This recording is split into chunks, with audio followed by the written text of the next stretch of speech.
C'est une brocante originale qui s'est installée au pied du campus de Jussieu aujourd'hui. Du mobilier d'après-guerre, un style très tendance, très coté, proposé par une vingtaine d'exposants européens.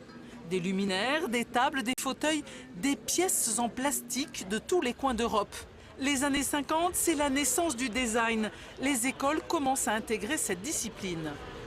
C'est simple, c'est épuré, c'est rationnel. On en était à des meubles en bois massif et là les gens ont créé depuis les années 30 des meubles en tube, des meubles très légers pour la grande distribution et c'est ce qui a fait un peu le démarrage de cette période avant-gardiste. Il a toujours un look, une allure, donc un design moderne et en même temps il a ce petit air un petit peu classique.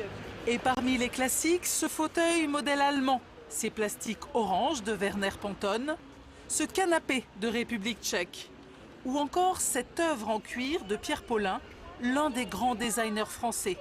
Sans oublier ces pièces de Walter Knoll. C'est une période où on va reconstruire les villes, on va reconstruire aussi, on va imaginer les intérieurs un peu différemment.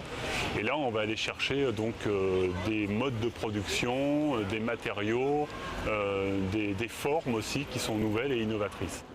Et les clients sont là et font des affaires, séduits par les fonctionnalités. Il y a une modernité qui est incroyable puisque, regardez, je vais pouvoir le transporter alors que je suis en métro.